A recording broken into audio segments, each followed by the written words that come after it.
Hello, everyone. Thank you for coming checking us out today. This is The Rough Craft, a show dedicated to creating news story ideas while enjoying a nice, tasty beer as we do so. We write rough drafts while drinking good crafts. That is right. And my name is Tom. And I'm Matt. Let's get into the show.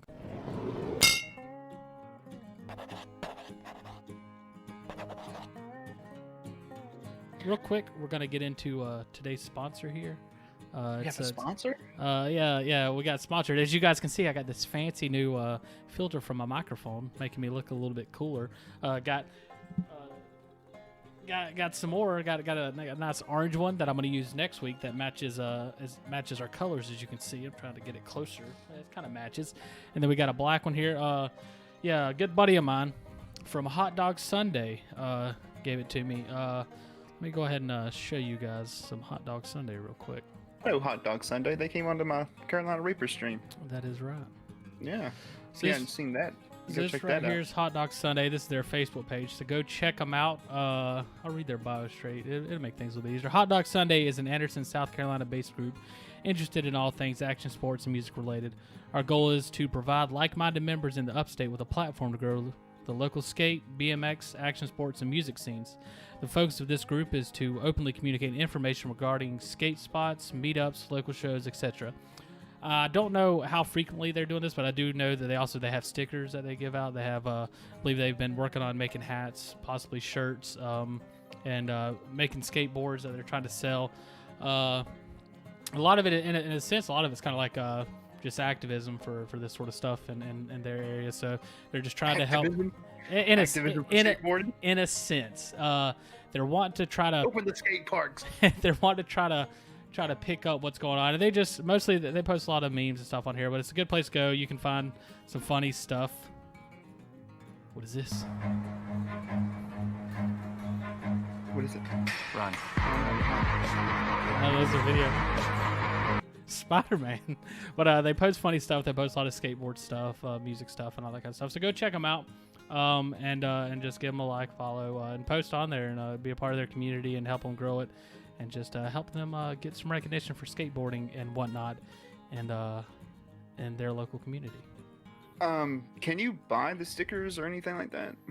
I'm sure you can. I don't know how to go about it. If you get on, if you go to their Facebook page.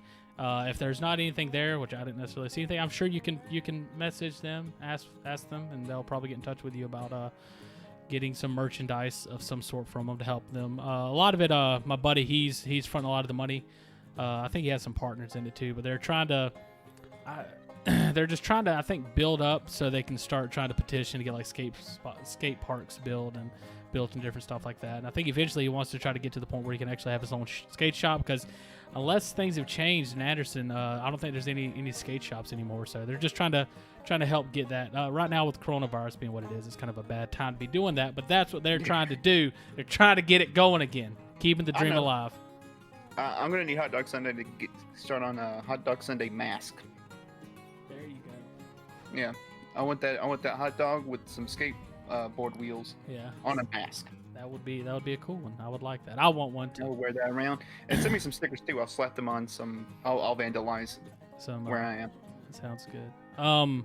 So how's let's get into the next bit of important stuff. Book watch. Did you make a? No, I thought about it, but it's just I haven't gotten much done this week because I've been working on that intro. So aside from that intro and logo, I haven't done anything. Well, it looks good. So thank you, man. I really appreciate that. Good job there. A lot of time. I'm not a professional. A lot of that stuff was first time me doing it. So just wanted something that was ours, completely ours, that we don't have to worry about anybody saying, hey, that's not yours, because it is. It's ours. So when it comes to the book watch, and this will be the graphic right here. Book watch. Still hadn't heard nothing from the editor. Now I'm starting to get worried. I'll probably email her tomorrow and be like, hey, so where we at?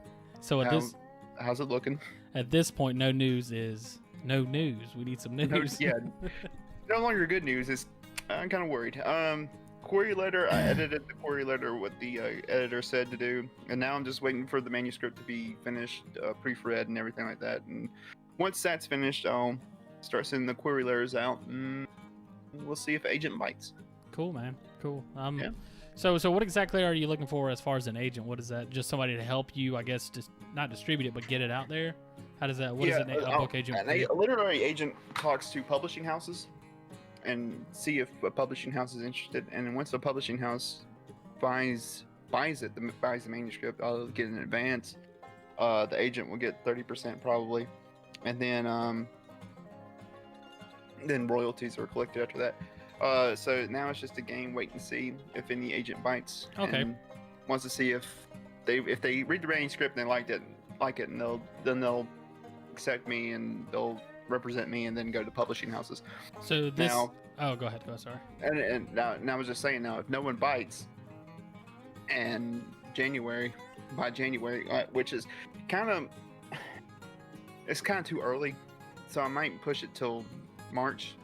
But if no agent bites by January or March, then I'm just gonna put it on Amazon. Okay, so this is kind of I guess this is what you would want. This is, I guess, the plan A, if you could have it, get a good publisher to actually distribute it and everything for you. But if not, you got your plan B, which is just go straight to Amazon and get it out there. Yep. Which is good. I mean, I'm just happy I'm ready for you to get it out. I gotta finish reading it. I'm still haven't finished it. But with all things, it'll happen. I don't know what I'm trying to get at. All right, so let's get into the beers of today. Oh yes, finally the beers. Yeah, I'm I haven't had one of these beers yet today, so I'm excited. I haven't had this beer at all. Yeah. So I'm excited for it. Yeah, I think I've had it before. How did we say that we were? Well, I'm gonna read what's on the can. Well, let's go ahead and introduce the beer real quick. How about you do that then? We did a bit of a twist today, guys. Beer 1. Not only did we start at 4:30, and beer 2. It's both the same beers. What? We got the same beers today. Hopsecutioner. Because there's gonna be a lot of death in this story, I'm thinking. Yeah, I was gonna say Matt's the one that originally picked it out. When I went to the store, I saw one too, and I was like, hell, I'd like to get one as well. So, what was go ahead and explain your thinking on what you just did. Your thinking on why you got it.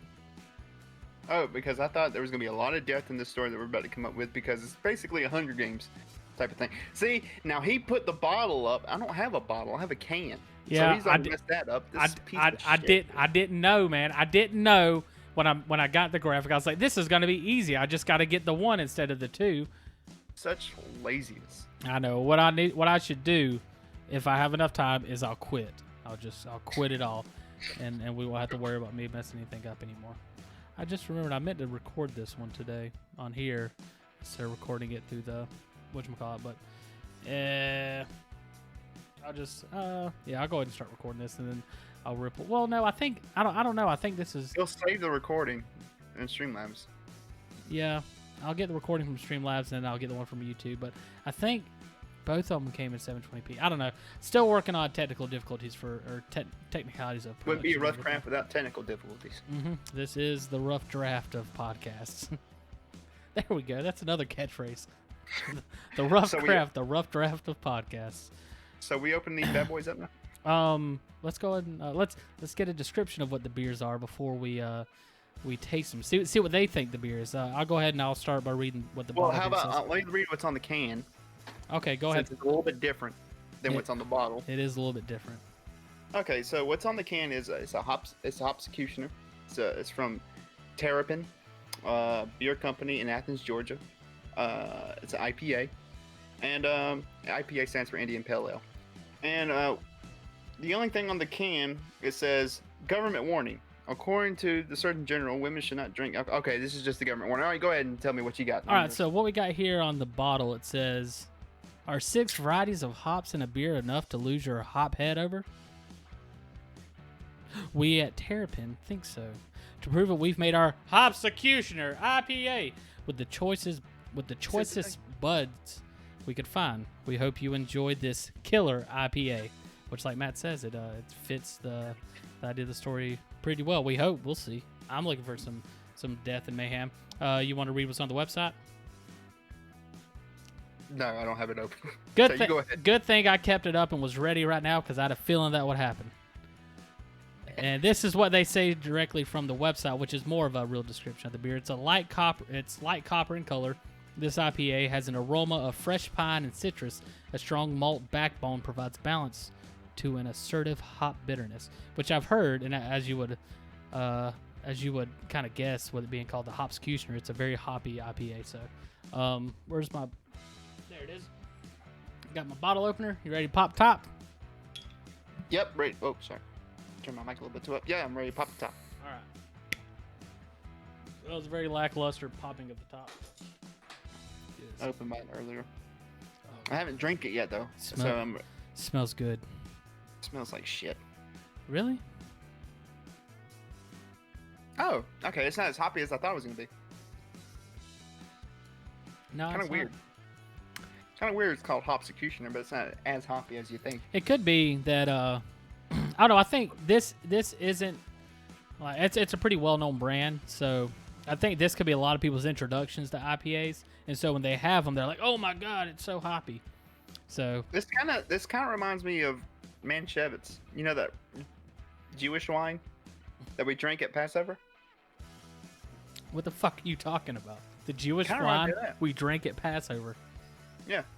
When one of our friends were holding Passover, we go to his house and. Oh, we did that once? I don't remember that. I did that with him. I don't know if you did. Who? Is his name start? Does he? I don't know if he wants me to say his name. His name starts with an L. If you were gonna go out on a hiking expedition with this person, would you want to bring him along? No, Matt, because he can't trail. All right, guys. A little too close for comfort. I don't think all the people that are watching. Well, I'm in this red thing here is pure whiskey. So a little sip of whiskey, and then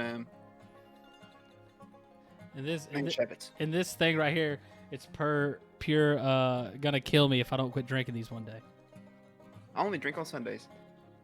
I was showing a Monster. I've actually cut down on my Monster drinking a lot, but my Keurig broke today. Is this your second one today? No, it's the same one. Oh, okay. My Keurig broke today, so I need to get a regular old coffee pot. You know what I found to be? I used to drink just black coffee in the morning, like hot black coffee in summertime, and I cannot do it anymore. I never really drank hot coffee. I usually just make it and let it sit there for like 5-10 minutes till it gets to a drinkable temperature. I'll drink the same cup of coffee for hours. Like I don't care if it's about that too. But I recently discovered I recently tried iced coffee in the morning.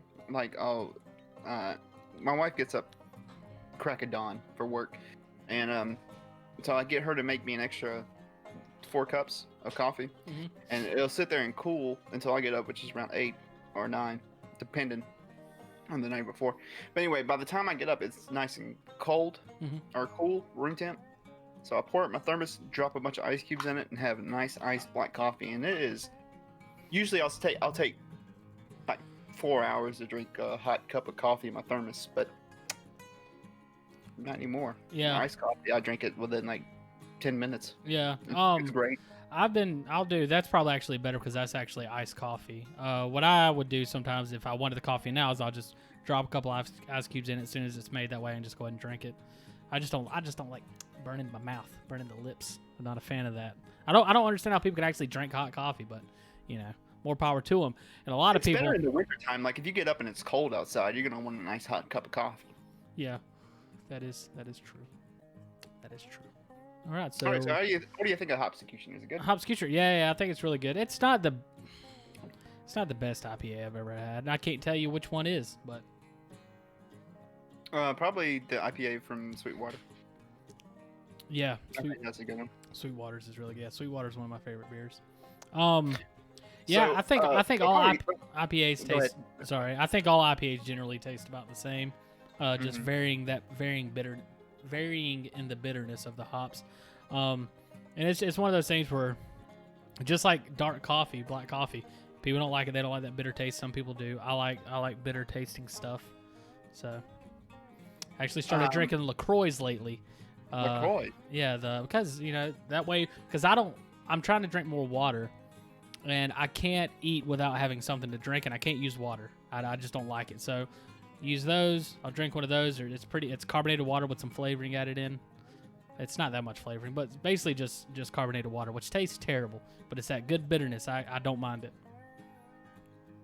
All right. So before we begin this story, I want to tell a little story of my own. Ooh, story within a story.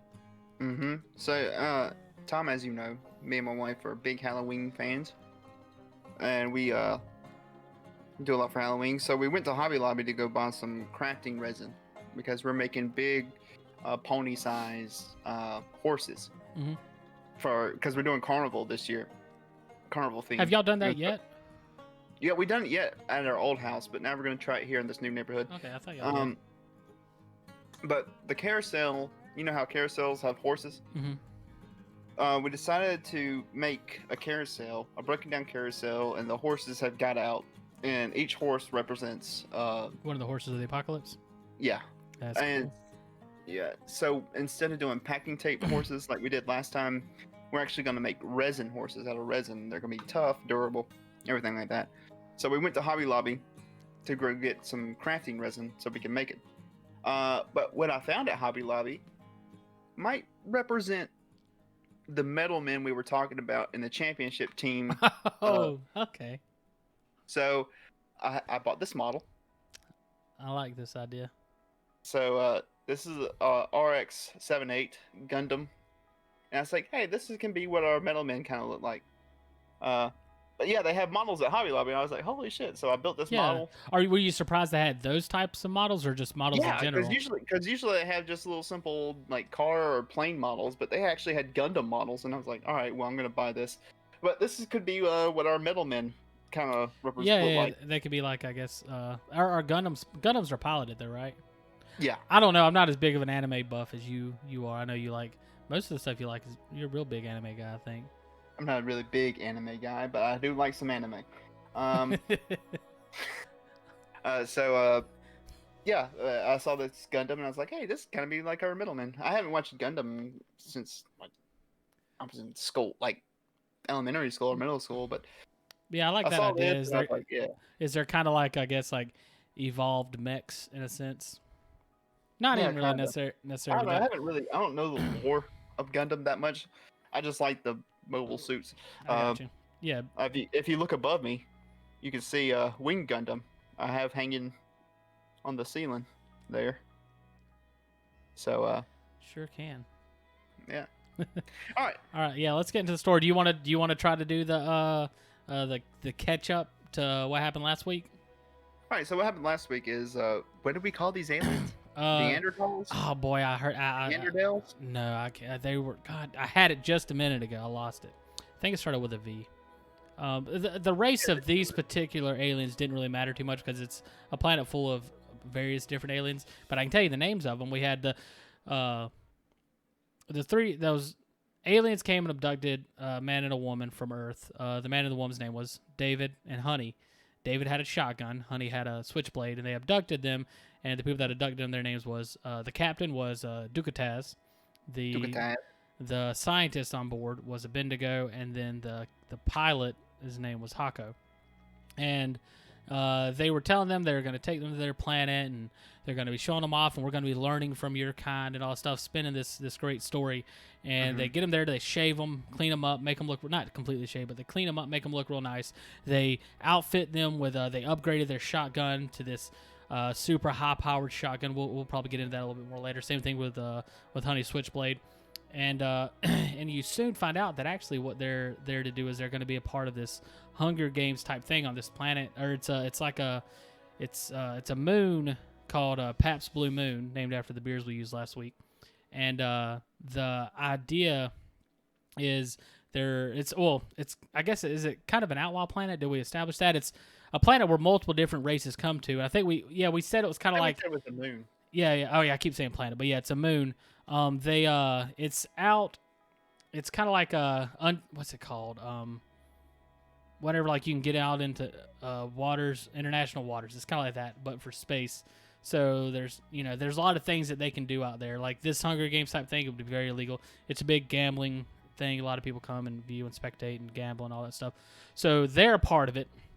Do you remember exactly how the competition works? Like, what's going on? Basically, like Hunger Games, they're trying to find out who the best predator is and which scouting team found the best predator. So right now, the championship team consists of these vampiric centipedes that are very hard to kill. The metal men, which we just showed with the vampiric centipedes were called Cinnabats. Cinnabats. Yeah. Cinnabons. The metal men, where instead of humans evolving from carbon, they evolved from iron, so they kind of like Gundams. And then we have the cannonball armadillos. The furry cannonball armadillo things that have these springs in their legs that are able to just shoot themselves out at rapid speeds. And we never came up with the mate of the hunter, the leader of the team. We said he was a human. Sniper. Yeah, he's a human, but we never came up with his partner. Because you know how these... Oh, the mate. I thought you said the make. Yeah, we didn't. So we can come up with that later. But that's basically the championship team. We don't know the other creatures of these other teams. We'll come up with that as we go along. Yeah. But then we have... we need to be careful about getting too deep into it because we can spend a lot of time fleshing out a lot of these different characters. Some of them right. Yeah. We just say this is what this creature looks like, and David shoots it. So we have David, Honey, the two humans, and then we have two wolves that have been upgraded to let their howl be a sound weapon. They have laser teeth now, and then we have two bears that have laser claws and have been outfitted with armor. And then we have two lions that the aliens are betting on those two lions to be their leaders, basically. Yeah. For the event. And so they injected them with some kind of serum that turns them to humanoid kind of. Yeah, kind of like were-lions or something like that. And they gave them the best armor, the best weapons. They have laser. I thought you said no, you said that we didn't give them anything. That was the upgrade, was just turning them into like humanoids. Well, that's right. But they gave him a weapon, like a spear. Oh yeah, that's right. Yeah.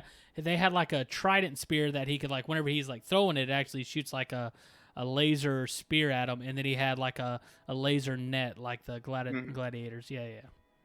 Yeah. So both lions are outfitted with that. But that's about as far as we've gotten with that. So what we're about to tell now is the whole event, the killing floor, as you will. Yeah. So let's go ahead real quick and let's figure out what the mate is of the other human. The hunter. And since he seems like a good since he seems like he's gonna be playing a big role, you want to give him a name real quick? Yeah. What? We already gave him a name. It's Hunter. Hunter. Yeah. There we go. Hunter. Making our jobs easier. Yep. All right. And what about his mate? Babe. I'm not gonna go. I was gonna go on a bit from Hot Rod where he just screams "babe" wait for like an hour. How about Can we say that she knows the other girl? And we can dig into that later. They like went to high school together. She moved away, met up with this guy, that special forces guy. Yeah. Okay. Yeah, I like that. I don't know what we'll do with it. We may do nothing with it, but we'll see. How about the aliens thing? Like the aliens got these people from the Neanderthals or whatever we call them, got David and Honey from the same state in the same county as the championship aliens got Hunter and. Having some technical difficulties here, folks. Give us just a second, and Matt will be right back with us. But I think what he's saying here is that we're having them have gotten the same. They came from the same county. And Lacey. Hey, Matt. Can you not hear me? No, you broke up that whole time. If you could, you're still breaking up a little bit right now. Think you're good. You seem good.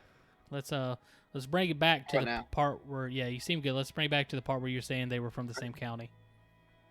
Yeah, let's say they're from the same state, the same county, because these new aliens who came back and got David and Honey were like, well, the championship aliens got these humans from this area. Maybe this area has a bunch of warrior humans.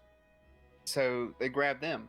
Well, let me stop you right there. And your camera's really pixelated right now too. Hopefully everything will catch up. But what we were saying last time is the reason that number one they picked Honey and David is just because they were out in the middle of nowhere. That's the reason they picked them up. We can change all this, of course.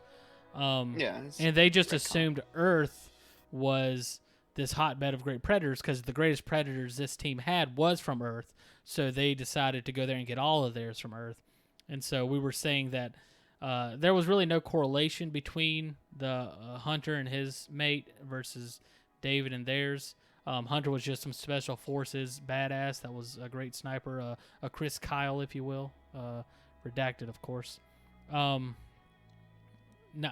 hit. God, that came out wrong. But anyways, but yeah, but he was just a great. And so all I'm saying is that he went off, did his thing or whatever, and he just happened to end up marrying a woman that was from the same hometown as the girl. We don't have to do the same county thing. Yeah, okay. I like that idea. That's better. Say they were middle school friends. Yeah. And then she moved away or some shit. So with that being said, she could easily have like a simple, I guess, kind of like a redneckish kind of name too.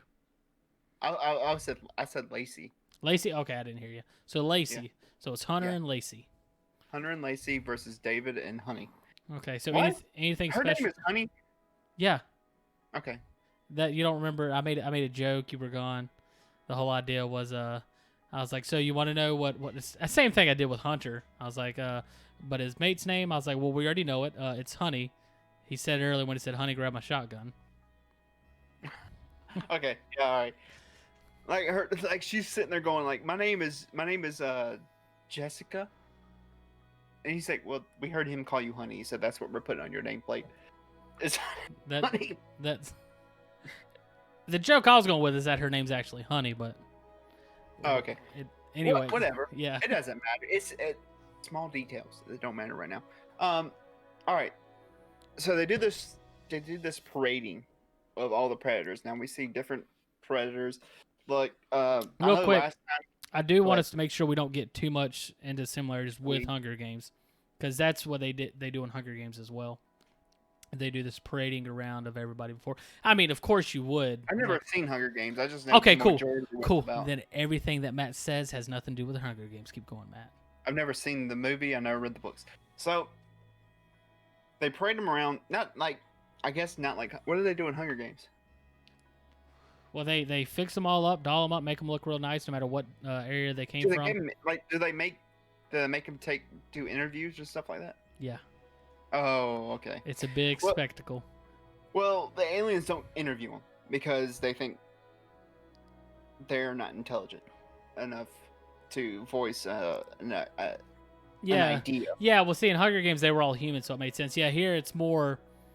Have you ever seen Jurassic World? Yeah, it's like getting animals and cage fighting them is the way they say it. Yeah, they what's the second movie? There's Jurassic World and then Jurassic Kingdom. You ever seen Jurassic Kingdom? Mm-mm.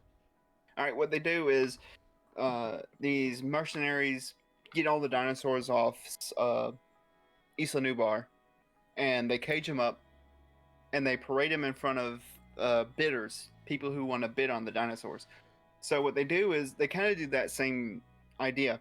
They take each alien team's predator team, parade them in front of a large crowd of aliens, all the gambling aliens, and the aliens choose like, oh, that's the winning team, or this is the winning team. I bet on this team. Okay, kind of like a dog and pony show, sort of. Yeah, I think that's sort of like that. They kind of just march them all out single file, and they're kind of like watching them. It's like, ooh, that one looks good. That one looks good. Mm-hmm. It may be because this is high sci-fi fantasy stuff.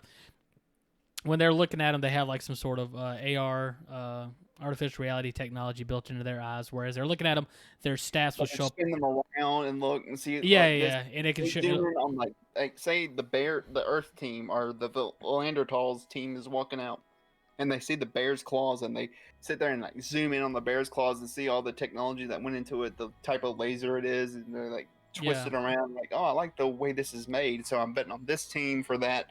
Yeah. So what they do is, and then it also will show like their chances of winning and stuff like that, what's the stakes and everything. So they march out each team, and they sit, and the team stands there for like 5 minutes while everyone is VRing and zooming in on their technology and their armor and everything, their weapons. And they say, all right, yeah, I want to bet this much on this team, bet this much on this team. And then they march them back out into separate paddocks so they can sit there and like rest up, because tomorrow you're going live. Tomorrow's the journey. And they're like, and let's just for I guess story's sake, this happens over like the course of a week. Like they're going and showing these things. You could view this stuff online wherever their form of the internet is and see all the details and stuff. But for a week they'll take, because there's so many different races and species and stuff they have out there.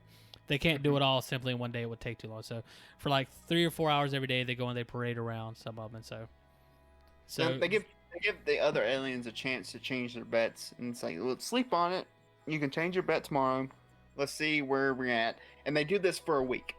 Yeah. And what would the characters do for a week? I would say they're just living in the lap of luxury. Like they're loving it. Like this is great. Yeah, I would say they're fat. I wouldn't say they're fattened up. I would say personal trainers for the team. Like, let's add a 4th member to our Earth alien team. Hold on. So like you're saying, like in Hunger Games, where they all have this ability to go out and train beforehand. Is that you should have wrote Hunger Games, Matt? You'd be a success. Yeah, something like that. But yeah, I would say like they're just completely comfortable for a week. They can do whatever they want. They can train and all this sort of stuff. So at this point, does our main characters know that they're about to go into this blood sport? I would say so. Like, what are their reactions to it? Because they're not going to be. They're not going to be like, okay, sure, that sounds good. Maybe David would be. Trouble in Paradise. Maybe Honey and David, like the bear. Oh, you're talking about like when PETA and whatever the main chick's name is, whenever they got into it. Trouble in Paradise with them as well. I'm sorry, I'll quit doing this. Yeah. So the first day after they're paraded out, David and Honey are like, "What's going on? What is this crap? We don't know. Let's take us back home. We got a hockey game to watch. We got to watch the Bruins cheat again." So yeah, I've noticed you've been watching a lot of hockey lately. What I figured is there's no college football and stuff going on right now, so you got to get that fixed somehow. I got to get my sports fixed somehow. And fucking Bruins just like to cheat. Fucking goon. So what they do is they're training. The trainer comes out. So we need a 4th alien for Bendigo, Ducataz, and what was the other one? Well, I guess it is still their team. Bendigo, Ducataz, and Hako. Hako is the pilot. Hako doesn't really matter. Bendigo is kind of important, and of course Ducataz is. So the 4th person, you want to just say Hako also doubles as a trainer to make him important? Yeah, okay, let's do that. Hako is also the team trainer. He's a big buff version of those aliens, but he's also a pilot. Yeah. Real quiet, silent type, but he's kind of like the muscle of the team. So Hako is after they're paraded in front of the betters, Hako comes into their area, their paddock, and it's like, all right, we got to train. You're gonna need to expect this, and this. And David and Honey are like, what is this? We watch games. We go to work. I'm a mechanic. Did we say what David's occupation was? No, we never did. So if he's a mechanic, that can work. I say David's like, I'm a mechanic. Honey's like, I'm a. What is Honey? She's a trophy wife. No. She thinks she is. Okay, she can think she is, but she's a homemaker without any kids. She stays at home and doesn't do anything while he's off making money. Oh, come on. Okay. We gotta do something with Honey. Okay, she's a lawyer. She sells soaps on Etsy. She specializes in bird law. Is that better? her selling soaps on Etsy, is that better than her just staying at home thinking she looks good? Yeah, so like I'm kind of envisioning this couple. Like, you ever watch Married with Children? Yes. That's how I kind of see it, like Al and Peggy. She's Honey like that. I kind of see Honey as like a Peggy kind of character. What do you see her as? These were supposed to be like white trash trailer park people. Yeah, good point. We can change it up. We could say maybe she knew this girl from college. She went to college, and you ever watch F is for Family? Well, no, she quit. She ended up leaving because she ended up having kids. Why don't we just say Honey's a substitute teacher? Let's say that they went to college together, and Honey ended up they were going for the same thing, and Honey wasn't able to cut it where the other girl was, and she was able to finish, and Honey ended up having to go and it just kind of she became a substitute teacher because she had some associate's degrees, but she never actually graduated and finished her degree in mechanical engineering, which is what the other girl did. Okay. What is the other girl's name? Lacey. Lacey, yeah. Well, we can get to that later. Okay, so Honey's a substitute teacher. We're gonna agree on that. Yeah. Okay. David's a mechanic. So they're not. She's out of work right now because of COVID. She's just sitting at home being a trophy wife. I win, everybody. All right, let's move forward with this story because we've been going at this for we started 40 minutes ago. 40 minutes ago, yeah. So and we've gotten nowhere. We're getting a lot of backstory. We're getting them being. The whole culture. I really didn't want this to go to a part 3, but I feel like it's gonna have to get there. It might. Part 2, setting the stage. It's fine because we have Logan. Hold on one second. Let me look up his name again. It's a really good name. Like, I don't know if you watched that part of the video, but you can see my face like get excited when you said his name. I felt like a fucking loser getting excited over a dude's name. I was like, maybe it's a stage name. Maybe that's like his author name. I don't know. It could be. It's a good name. I wonder if he watched the episode. Logan Westerlid. Another shout out to Logan Westerlid, who we will be having in September for an interview. I promise we won't get this drunk. We'll interview him. I've had a beer in the top part of the beer. I shared it on camera so you can see it, but he can't see it, guys, because the way we have to record this. We'll have Logan Westerlid sometime in September, and I want to announce another guy that we may have in October. Now it could fall through. Do we need to announce it then if the details are? No, because I don't know his name. Okay. Good. He has a Twitter handle that it's not a name. So let's take it one guest at a time. Yeah, we'll take it one guest at a time. Where were we at? Was trying to figure out the occupation of Honey. She's a substitute teacher who's out of work due to COVID. And David's a mechanic. Okay. Yeah. So they were confused as they were just not finding out after day 1 of what's going on and everything. So how does the alien? Because I don't know how would the aliens spin this to them to make them okay with it. And also, Hako's their personal trainer now. Yeah. They're like, well, what is this? And I'm like, well, you're gonna have to hunt. Well, because basically what Hako did is like, him and David and Honey had a back and forth. Real quick, and I'm sorry I keep interrupting this because we're not getting anywhere. In the actual theatrical release, when we make a movie out of this, Hako will be played by Dolph Lundgren. He smells the danger. So David and Hako and Honey are going back and forth. It's like David and Honey are like, "What is this? What are you doing?" And they're like, "What was that movie where rich people hunt poor people on an island?" Shit, I remember talking about something like that last time, like The Greatest Game or something like that, where a hunter takes a guy and puts him out in the woods and goes and hunts him. They also did that in episode of It's Always Sunny. But I don't know. David's like, "Is this that story where people, poor people are put on an island and rich people go out and hunt them?"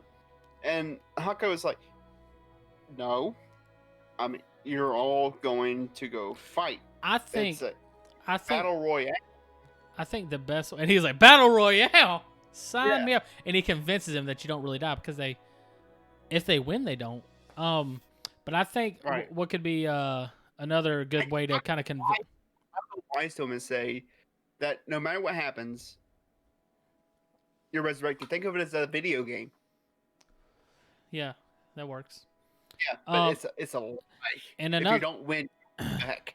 Because even then, that's still a very scary prospect. I think a good way to also entice them is to explain to them how wealthy it'll make them and how famous it'll make them. It's like, look, on Earth, you're nothing, but the fame that you'll gain from this galactically, universally, like, you're going to be well known throughout the stars. You're going to be famous. You're going to have money. You're going to have everything that you ever want. He's like, the money, you could be the richest person on Earth, and it's a penny compared to what you'll be here from winning this. Right.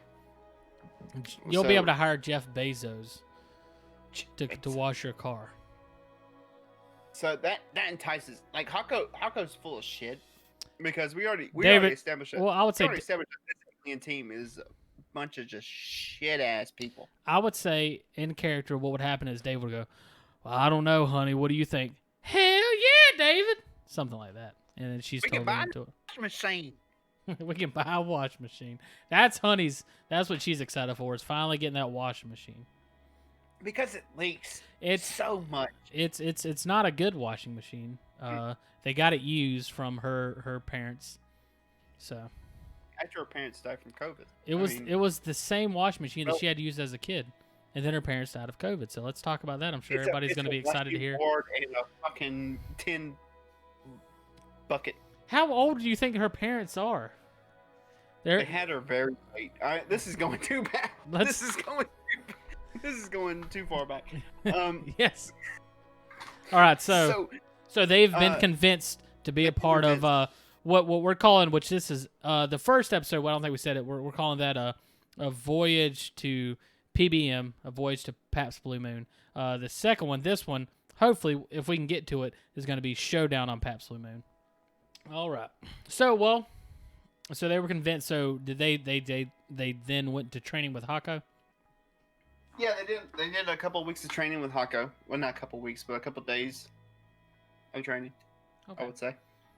Yeah, I would say. Well, if they went on the first day, that was a full week, so they had about a full week's worth of training. Maybe the last day they didn't really do much. Well, hell, maybe a few days they just sat around enjoying it. But rest day. I think Hako and them just kept fucking talking him up a lot. Maybe not Hako. He's the silent type, but I think a Bendigo Bendigo and definitely Ducataz was like, man, you guys are gonna fucking kill it. You got this, guys. They're sitting there rubbing their shoulders like, you got this. Yeah. You got this book. All right. So how does it start? How do you envision this starting? Do you see them all on like an intergalactic space bus floating over this moon drop zone? Like Fortnite? Yeah. Dude, Fortnite. I just want to add this real quick. Fortnite's a good game. It's not for me, but it's such a good game. Every time I play it, I'm like, I just want to go. I can't believe that people play that game and all they do is go around and try to kill each other because it's so good. Like all the map, there's a fucking boat racing course in the middle of this map where you just jump in and kill people. I spent so much time just riding around on a boat, hitting this whirlpool that shot me in the sky, and doing backflips in a boat. And then somebody killed me. Back to the story. Can't have fun in a competitive game. Yeah. I'd say, like, the way I'm envisioning it is there's a big ring around the moon. Yeah. And then there's a platform that's spaced out about, let's say, about 5 miles. When you say a big ring, how do you picture it? Do you picture it like a Saturn ring, or is this a fully man-made ring? It's like a machinery, like man-made ring. It sits down like above the moon. Okay. Every 5 miles, there's a platform where the team walks down the platform, and that's their area. So what they do is like, here's some supplies, here's some food, here's some water, here's some materials to make a shelter if you need it, because this will last who knows how long. Yeah. So what they do is the team set up base camp, and then they go out from there. So picture the moon, right? It's a circle. Right. Yeah, a circle. And then let's say a mile above it is a ring. Yeah. That is I think platform little square platform is spaced out every 5 miles around it. Yeah, for all And the then different. there's a ramp that goes down where the teams walk down, and then they build up their bases, and then they go up from Now, there. are these rings constantly persistent, or do they like disappear afterwards? I would say they disappear after Okay. the team. Through alien technology, they disappear. And if that sounds crazy to you, I can talk to a guy in Europe and show him my face without being connected to any wires. It's not that far fetched, guys. Think about it. All right, so what happens? What does David and Honey do after they their team, which the only help they get is from the lions because the bear and wolf are just like, Yeah, I was gonna say they just fucking dip out. I think actually I like that idea. Is the bears I think would kind of be useless, because they're not necessarily they're hunters, but not the kind of hunters we'd need here. But the wolves maybe they would follow the wolves and use the wolves like hunting dogs. The wolves aren't. Maybe they've in some way they've I think adjusted their minds where they're friendly with the humans, and so they're almost instantly domesticated to the humans. So they use them as like hunting wolves. And so that's what they do. The wolves go out and they kind of follow the wolves' trail, kind of like in fox hunting, where the dogs will go out and they follow the dogs to go and hunt the prey. You like that? Yeah. So do you want to go? Use the wolf Okay, go ahead. bloodhounds, basically. Yeah, basically. Okay. Yeah, I like that. So they have the wolves like. Now, do the wolves and bears, the lions, they're made humanoid pretty much, so they can understand human language at this point. Yeah, Now, I would say do that the aliens put like some kind of like hearing aid in their ears to communicate? I can't remember. Yeah, I think we said something about it. I know that aliens have some sort of technology to be able to understand all language because they were able to do a scan throughout all of Earth, and they were able to understand all languages: humans, dogs, wolves, bears, anything. So I would say since they're basically cheating already, if we didn't say this, by enhancing all these creatures. They probably did that as well so they can understand other races to give them that advantage. Okay, so everybody can communicate pretty much. So I would say then the bears aren't completely useless. The bears are basically, they use them as bodyguards. The wolves they use as scouts. And the wolves, or the lions and the humans, I think maybe there's some sort of at some point, some tension there of who actually is the leader of the pack in this situation. So that's another hurdle that David and Honey have to go through, is trying to be alpha over the lions. Yeah. So, but I would say initially they go off. They're in it together at the start of it. The tensions haven't got to that point yet, and they're following these wolves at a safe distance and waiting for them to find something. Let's say. So okay, I already got something. I think maybe we're thinking the same thing. I think the hunter gender of each race goes out. Now bears, they're each hunter. Both genders are hunters. So I'm thinking the male bear stays behind to watch the base. The male lion stays behind to watch the base. Honey stays behind to watch the base. And both male and female wolves are hunters. So okay, well, I didn't see this as being a base type situation at all. I saw this as them landing and instantly going out and starting to hunt. And they have basically everybody aside from the wolves. The wolves are going out looking. The bears are kind of patrolling around. The humans and the lions are kind of walking, maybe talking, and the bears are kind of slowly guarding the perimeter around them. And the wolves are out, being their eyes and ears out there, finding something, and they're waiting to hear a response from the wolves to go and follow that. If you want them to set up some sort of a base camp, we can go that route. Let's say the wolves are out scouting the perimeter of their area. So you want to do the base camp type thing? Yeah. Okay. Let's say the bears are staying behind, watching the immediate perimeter of the base camp. Honey and David are walking around. They decide to split up. Honey goes with the female lion. David goes with the male lion. They're just encircling the middle because the wolves are scouting outwards. The bears are protecting inwards, and they're scouting and they're combing the area, making sure no one has snuck into their area or their perimeter. So, Honey and the female lion are scouting, or not scouting, but patrolling. David and the male lion are patrolling. You got the wolves on the outskirts, and you got the bears on the inside. Okay. Being basically the protectors. So, which team? How many teams are there? How about we do that? How many teams are there? I don't think there's a need to name the number of teams because it's probably innumerable.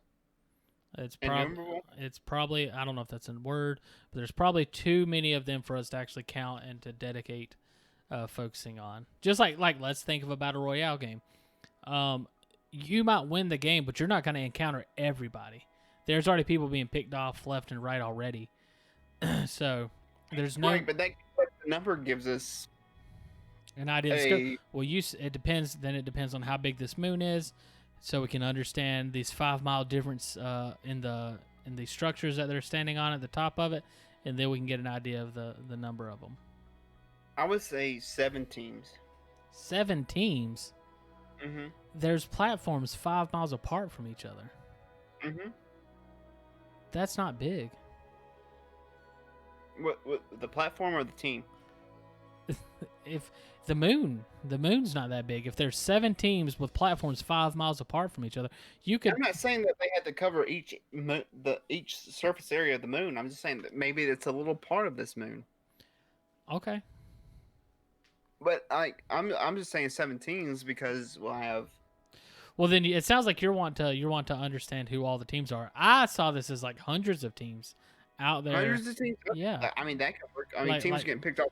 Yeah, like just a massive number. Like this whole moon, other than the central location of the hub of, I guess where everybody was at the beginning, everything else is like a lush forest, pretty much. I think we said it was basically one huge landmass. At the center is this city, and then outside of it is this huge lush like forest, various biomes and stuff like that. It's Pangea, and I'd say they're all just out there. And what's the terrain that our characters have found themselves in? Are they in do you want to do a forest? That seems like what we're kind of going for already. I would say forest because that gives their team an advantage. I think each alien race of teams get to pick their starting zone. How about buy their starting zone? The highest bidder gets the best zone. Okay, they want. That works. And these guys, I guess, they had enough money to buy the forest. So they're in a big forest area. As far as like team size, but yeah, I thought it'd be like somewhere between like 50 and 100 for sure, at least. Like just tons of them, and that way we don't because the details of all the different parties don't matter so much. It's just the ones that are like again, like if you're playing Fortnite or you're playing Apex Legends or any battle royale, everybody doesn't matter. It only matters the people you encounter. So there's 50 teams. How about let's just go with a nice even 50. All right, sounds good to me. 50 teams. We got David, we got Honey, the Wolves, the Bears, the Lions. Now, how are these participants knocked out? Death? Yeah, I would say death. Oh boy, I like the idea of using various different tactics. Where like diplomacy is one, where you can make somebody surrender and join your team. I don't think that's been done in these kind of stories. No, I don't think so. Let's do that. Well, I mean, how's it work though? Because I think even in Hunger Games they did that. They had alliance between teams, but only one can win. Do you want to do multiple teams can win? Because if that's the case, everybody would just join up with each other. I would say if you join up to a team, you automatically are in that camp. So you're no longer in, like say 1 through 50. Mm-hmm. If Camp 2 decides to join Camp 1, they're now the property of Team 1's aliens. They're no longer the property of Team 2's aliens. Okay, so what happens as far as them winning, though? Because for the most part, the individual parties would not care about the aliens Well, that they're how about this? attached to. We'll say it's mostly a lie. Like, say Team 2 joins Team 1 and abandons Team 2 aliens, and Team 2 aliens are disqualified because they don't have a team anymore. Well, the original Team 1 are like, yeah, man, you'll survive. We'll live through all this. And then that's part of the game. Like, it depends on how smooth of a talker because anyone who dies doesn't come back. That's not. Yeah, exactly. So here's what I would say happened. There can only be 4 winners. So say you join with another team and there you have an 8-man team. Once it's all said and done with, and say that 8-man team survives, everybody survives and that team wins, the aliens that now control that team get to choose which ones stay with them, which ones die and which ones live. That works. So there's always only 4 winners. So you can choose to group with somebody, but then you're also... Actually, no, I disagree. I disagree. Well, there's got to be some sort of negative to joining a team, or else everybody would just join a team. There is. The original Team 1 member... The original team members survive. If, say, Team 2 joins Team 1 under false pretenses. What do you mean false pretenses? We'll say, like, Team 1 says, hey, if you join us, you'll live. But I mean, Team 2... if we win, we'll get resurrected if we die during the game. But Team 2 knows that that's not the case. Because they know the rules of the game. Not if they're not champions. Okay, I mean, you're going on with the idea of that they've been lied to this whole time and they don't know how the whole system works as far as their resurrection and stuff like that. That's fine. We can play with that idea. I think the idea works better because it works as you got to have a give and take. And the give and take of my scenario is if you join us, we have a better chance of win, and then the aliens might pick you if you outperform the other people of this party. And so there's a reason why to join a team. And there's also a reason why not to join a team.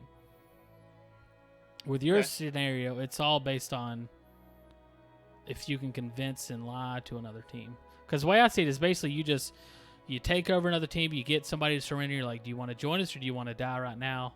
And they're like, well, let me go ahead and join you so I have a chance of living. If I don't join you, I'm going to die right now. But they don't know that no matter what happens, they die.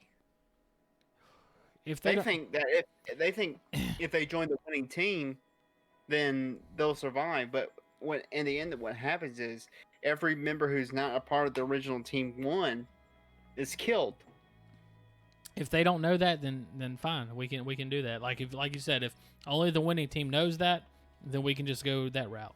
Because right now in this scenario, the only team who knows that if they convince people to join them. Yeah, because like you said, Honey and they were told that they'll resurrect regardless of anything. Because everybody had to be convinced to do this, or else they wouldn't do it. So, yeah, I guess that could be actually a pothole right there. That could be part of the advantage that the main team has had is they've been able to recruit people to their team throughout all this. Because everybody knows they're the winning team, they're able to recruit people like, look, man, you guys will survive. And then one of the other guys like, yeah, I survived because I joined this team. It started out as a team of 1. Mm-hmm. So we can go that route. I don't like it as much as my idea, but we can go that route. Well, remind me what was your idea? My idea was it's always 4 people that'll win. So if you, like you said, if you join another team, you become property of those aliens. Say you have a team of 20. After it's all said and done with, those aliens get to pick 4 out of those 20. So this way, whenever you're in a situation where this team beats you and you're forced to surrender, your options are dying right then or joining this team and having a possible chance of winning and being chosen by the aliens later on down the road. How about we mix and match this idea? If you got Hear me out. So we go with that idea. Aliens, you choose a team. If you join a team, then the aliens choose who keeps you. But instead of doing the aliens choose who keep you, it's if you join a team, it's the best. They actually have a mini battle royale where it gives the other aliens a chance to bid on who is going to be the final four.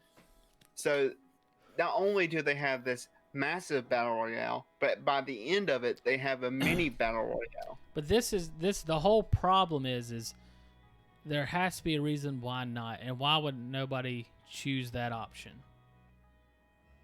to have a second chance at it? Right. That's my whole issue. Is you want, when the choice is presented to them, have a reason to say no.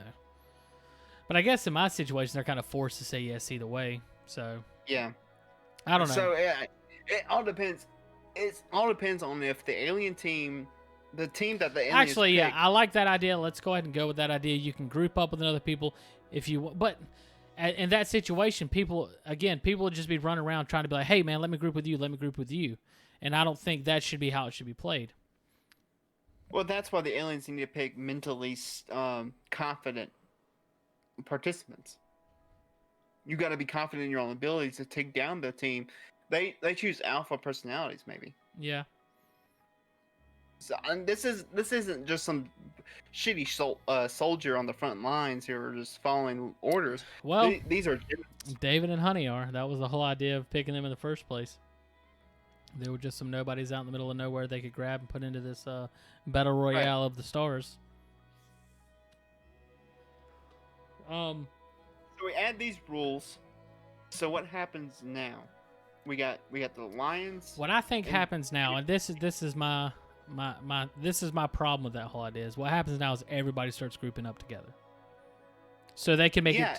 They can make it to the second round. There's certain groups. Maybe how about we add another rule? You can't group up. There's no allegiances formed until after. I just feel like you're getting. Let's say 20 teams are eliminated. That's just getting things. That's, I guess, confiscated. I don't know the right word, but it's making things too muddy. I think when you're adding these rules on top of rules, and like once there's only 10 teams left, then you can start grouping together. I feel like it just starts making things muddy. Like my whole version of it is just, I think it's real simple. You can join a group if you want to, with the possibility of surviving at the end. It gives you an extra bit of possible survivability. Your version of it does that as well, but there's no reason people won't join a group as soon as they can. My version, people don't have a reason to join a group until they have no other option. Okay. Why don't you like my idea? I don't. No, I like your idea. I was just trying to expand on it and make it more interesting. Like, I'm looking at it through a movie. You try to look at it more cinematically and stuff like that. Yeah. I get what you're saying. I get what you're saying, and I don't get me wrong. It's not that I don't hate the idea. I'm just trying to look at it in the grand scheme of things. I'm trying to look at it from the perspective of a person that's joining another group and the conditions of it. If the conditions are the way you said it, I would be seeking a group, and I don't think that should be the goal. So why would you play for your home team? Exactly. Because who gives a fuck? Why would I play for my home team? My home team is some aliens that I don't care about that abducted me from my planet. That's a good point. I didn't think about that. So unless you had a personal attachment to it in general, then there's no reason to. Hey, so we can do it that way. But I really like, because if we got 50 teams, I would like a couple of teams to be eliminated before we start joining up and doing big battles. I think people will start getting eliminated. I think my whole plan from the beginning was whenever we get as soon as they landed, I was going to have them go ahead and kill off a team. That was my plan. Okay. David? You wanted to do this base thing. I was like, you run with that. My whole idea was that they were just instantly going to go out. Like I said, they're walking. The humans are side by side with the lions walking. They're probably talking, interacting, and have some character development. The bears are kind of patrolling the perimeter around them. The wolves are out being the extension, the eyes and the ears of the team. And as they're walking, they're talking. David and the male lion or the female lion, however you want it, because the female lion is more the hunter in the group. They have, they're having some sort of deep conversation that's important to the story and the character development. Then all of a sudden you hear the wolf off howling in the distance, and everybody turns and they're like, "What's going on?" So they all immediately go over there and they find a dead body. There's a dead body. From some alien race. They don't, of course, know what it is necessarily. Let's just say it's this giant squid type thing. Yeah, it's just some dying alien, and then the wolf's sniffing in the air, and it points in a direction, and they start following it. And what they do is, as they're following this trail, they find more bodies. They end up finding 4 bodies, and they come to a camp. They're out on the distance of, and they find there's another party there. It's starting to get night at this point, because this whole thing can last a long time. And so there's a party there who's built a campfire or whatever it is that they're doing, and they're kind of like just sitting there talking in their different alien languages. And David pulls out his gun, his rifle. He's ready to take a shot, and then the male lion's like, "Hold on a second, that's gonna be really loud." And then he takes his weapon and he just chucks a quick arrow that goes and catches one of them in the neck. Everybody's looking around and they start freaking out. And then he chucks another one, kills another person. And then he's like, okay, you can go ahead and shoot now. And then David's kind of like looking at him sideways. David pops one of them. And then at this point, the wolves have already gotten there, and the wolf goes out and takes out the last member. So they just real quickly take him out. And the whole problem here is that the lion had took command over the party to make sure they could execute that properly, and that's where the conflict then comes between between David and the lion. So David is sitting there going like, "Well, what does this lion know? I'm a human. I have all this. We're evolved in everything to be smart. We made phones and all this shit, guns." And he's that's like, what he tells the lion. That's what he tells the lion. He says, "We made phones, motherfucker. Don't you ever tell me not to shoot." He's like, "Well, the lion's like, well, we won. We beat this team, didn't we?" And David's like, "Yeah, but that doesn't matter, man." The lion's like, "Look, man." He's like, download iTunes. The lion's like, "I'm a hunter. I've been hunting my whole life. Just because I've become more like you doesn't mean I've become any less like myself." Okay, so we're at 80 minutes. We're at an hour and 20 minutes. We got 10 more minutes before we need to wrap this up. So what else happens? I would say that they make camp that night. I would Do say they take over the camp of the persons of the alien team that just eliminated? I would say they let the camp keep going like it was, and they make a smaller camp. What matters is who suggests what they do next. I got an idea. Okay, go ahead. They set a trap at their camp. Whose idea is it to set the trap? Let's say Honey's idea. Okay, I think it should be the humans, because that's more of a human thing to do. She puts down mouse traps at their mobile home. Where the fuck did oh, okay, I was about to say, where did they get mouse traps? Okay. She's used to putting traps out for mice. They got a bad rat problem at their mobile home. So she's like, we need to put down a trap. Let's set a trap at our base at quadrant 2AZ. They don't know about. I don't see them understanding that stuff. Yeah, let's put a trap at our base while we camp. And motherfucker, how about all the aliens? Motherfucker, what is it? All the aliens are mad at this team of aliens because they picked up hunters or predators from Earth, knowing that the championship team who's mad about that? All the other teams. How do they know? How they know? Yeah, because the champion team. Before they didn't even know the rules of the game. Now they know that this specific team has people from Earth.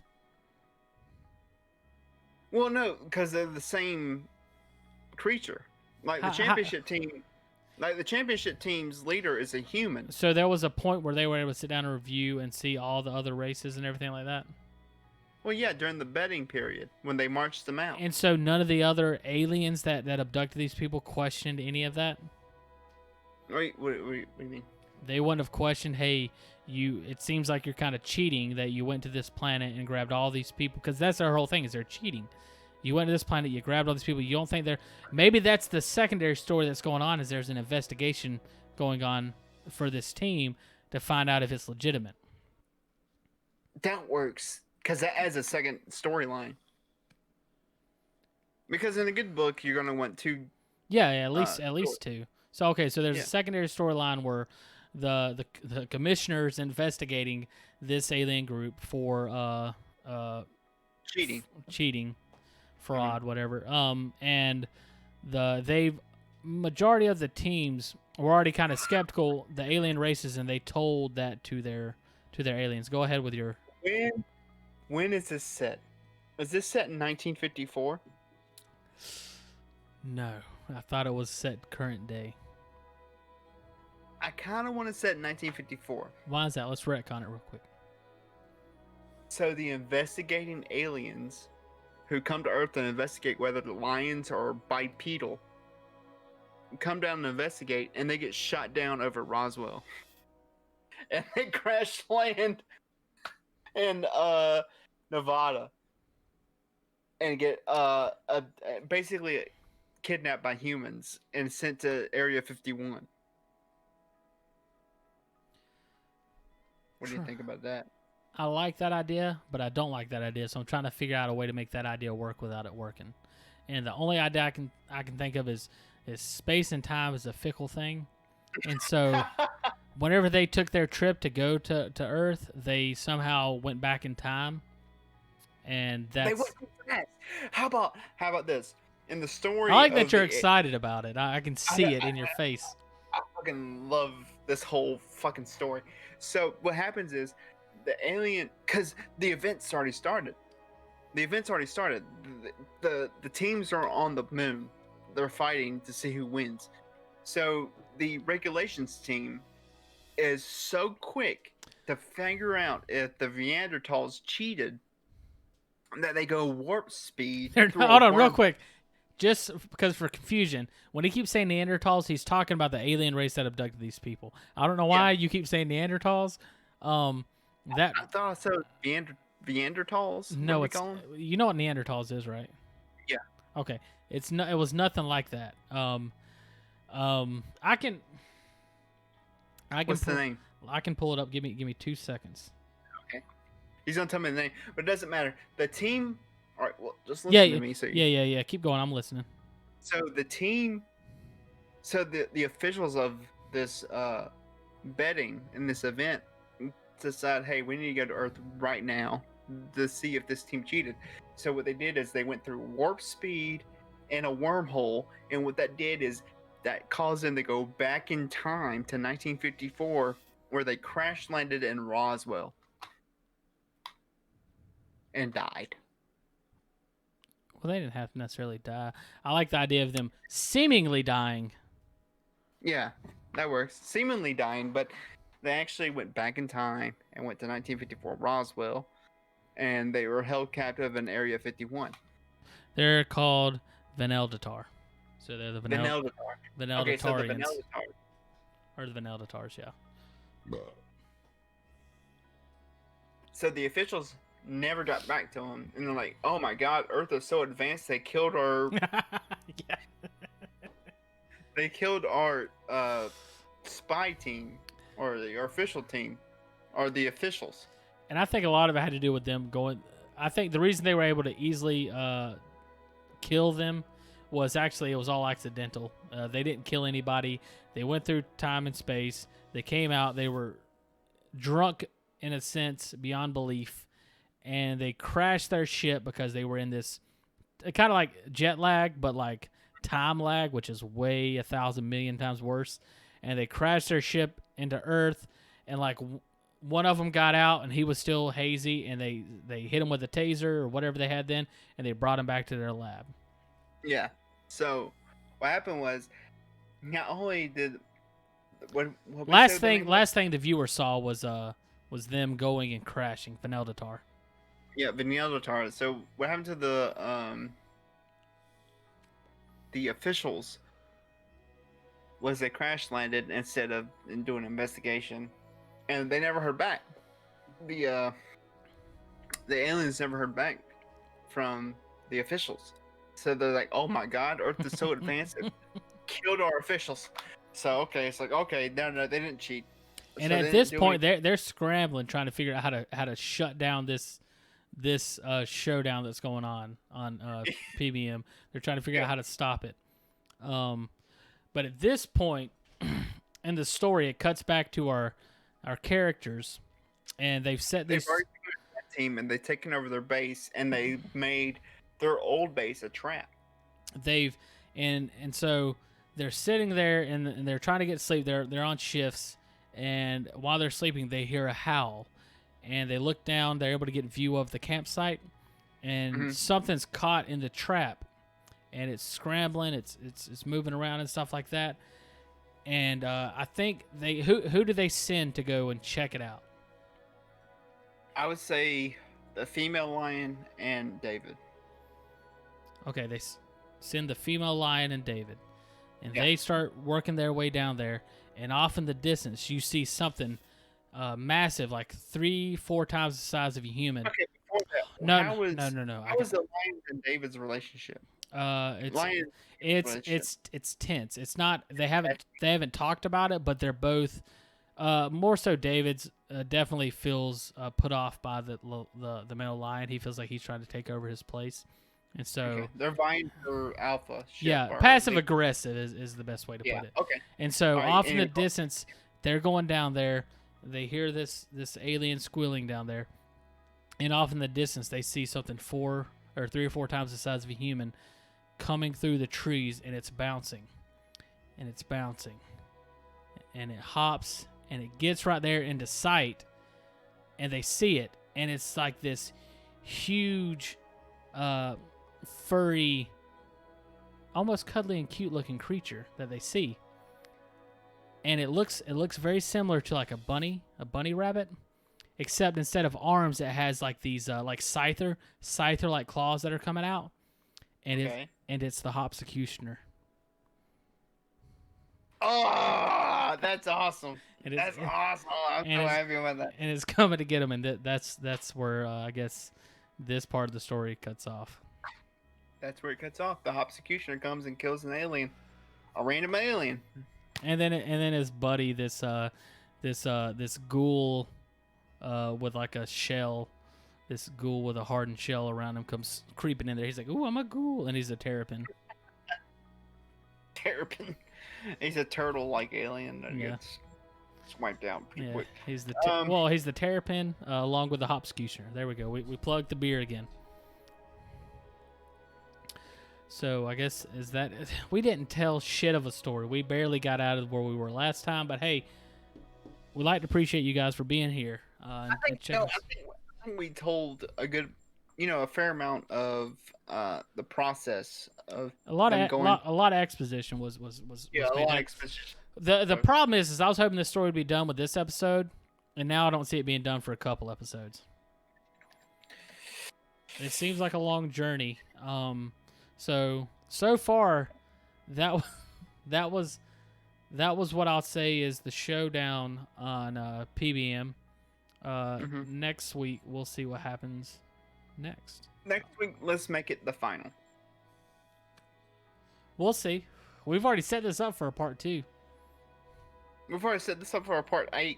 So let's go ahead and say next week is the final of this. Yeah, we'll try to make next week the final. I can't make any promises because I already want to say this week was the final. But I think that's all we got for right now. Do you want to try to do the overview of this episode? Do what? Do you want to try to summarize what just happened in this story? No, I summarized that, so I guess up to you now. I knew you would do that. This is the best part of the show. All right, so what we have is David and Honey, they have been pranced around and shown off to all the aliens on day 1 of the presentation, and this goes on for a week, and then so they are then explained and lied to. Aliens are placing their bets. Yeah, everybody's placing their bets. Aliens are able to use AR technology to view the stats and statistics of all these different alien races so they can place their bets. And this goes on for a week because there were so many aliens. There's like 50 of them, so you can't do them all in one day. 50 different parties. And so they then, David and Honey's questioning this, and so the aliens have to explain to them, which they lie and tell them that, look, anybody that die, anything that happens, you die, you resurrect, and we send you back home. Everything's going to be fine. But if you win the riches of the galaxy, and you become more. A single coin of our currency is worth $1 million more than the wealth of Jeff Bezos. So you'll be famous, and you'll be rich beyond your wildest dreams. Anything you could ever think of is it's way more massive. And so they're convinced to continue on with this blood sport. And so they're dropped down into the planet. Initially, they set up a base camp. And then I think, actually, did we settle on what happened initially? Did we go with my idea where they didn't set up a base camp? Hold on, we got to wait on that. Did we go with my idea of they didn't initially set up a base camp, they just went out hunting? Or both? We can. We'll just go both. They set up a base camp, and while they were doing this, they had the wolves out hunting. The wolves found a dead body. They went over there and tracked it, and they followed the trail. They found more dead bodies, and eventually it became nightfall, and they found a party of people down there. The lion stopped David from shooting the first shot and controlled the whole thing and directed everybody on how to execute the task, and they were able to easily dispatch the team that was there, and they killed that team, took over their campsite. Honey then set traps. They made a new camp quietly while they were waiting, and they took turns taking shifts. In the middle of the night, they heard a cry go out, then a wolf howled. They went over there and looked, and they saw that something was caught in their trap. David and the female lion went down there to see what was going on, and off in the distance you saw this huge, furry, cuddly bunny hopping that's like 4 times the size of a man, hopping in with hands like scythes, and this is the Hopsecutioner, and he comes hopping in. So that's where we're at right now. Oh, also, we're at where our team, well, hold on. Story. There's also an investigation going on within the team, because everybody realized that the team that we're following is using humans from the same planet as the winning team. So they have started an investigation, and part of that investigation was to send people back to Earth to test and see if all the creatures they have there are correct. And the team somehow goes through some sort of space-time warp hole, and they go back in time to, 1954? 1954. 1954, Roswell, and they come in, they're space lagged, time lagged, they're drunk, and they crash land on Roswell. And I would say that's the last we see of them. We just assume they're all dead. But what actually happens is one of them is alive, and he walks out. He gets tased. They bring him back for study. I'm sorry. It's 1947. They go back to 1947. 1947. So they bring that one alien in. The officials never hear back from this scouting team they sent out to investigate the Earth. So they assume Earth's technology is so advanced that they're able to easily dispatch this investigation team. So they are now worried about how grand humanity is and how grand the races of Earth is, and they are starting to kind of shit their pants, wanting to stop this event but not knowing how. While Honey and Hunter and the other group members of their party are about to face off with the Hopsecutioner. And we'll get to that. You're talking about Honey and David, not Honey and Hunter. Hunter's yeah. Honey and David are about to face off with the rest of their party, about to face off with the Hopsecutioner, and we'll get into that next week. This is the championship team. Well, no, hold on. Let me rephrase that. This is David and Honey's team first encounter with the championship team next week. And we'll see how Honey and David deal with the championship team in their first encounter. If any of you have watched Dragon Ball Super and the Tournament of Power, you'll think this part is when Goku Super Saiyan Blue goes against Jiren for the first time. This is how I'm picturing it. So we'll see how it plays out next week. At least we're planning on it to end next week. Matt is. So, I don't see it happening, guys. But we'll do our best. We'll do our best, but I wanted it next week because I want to move on to a new story before we. Me too. I was almost ready to drop this story. Not that it's bad. I just want to do something. It's so much more fun doing something fresh. Yeah. So this story is gonna end next week, no matter what. I think we're gonna make it. We're gonna make it try to end next week. No, not making any promises, but we're gonna try. We're gonna try to make it done next week. But in the meantime, this next week, I got a lot of plans of what we're gonna try to do. We still haven't got anything put out on Storyfire. My plans are we got a lot of the production set up for the stream, for the videos and everything like that. Finally, gonna hopefully get good edited versions of the videos out, highlights and various clips. I'm gonna try to do that this coming week. Also, we'll try to start uploading stories. We got Pantheon's verdict. We got it sitting in a document, 40 pages of writing, the most writing I've ever done, and I want to use that. So I'm gonna try to get that up on Storyfire. Still got to do Avalon Reaper. One of us needs to do Pirate's Life from Age, one of our older stories, which is the greatest, my favorite story we've ever done. And then also we got this new story that we also need to start working on. So we got a lot of stuff in the tank. We just gotta start pushing it out. And but next week, for sure, the one thing I can guarantee you guys we will be doing is being here again on Sunday, giving you the next part of this story. At 4:30. This is our new time. Right?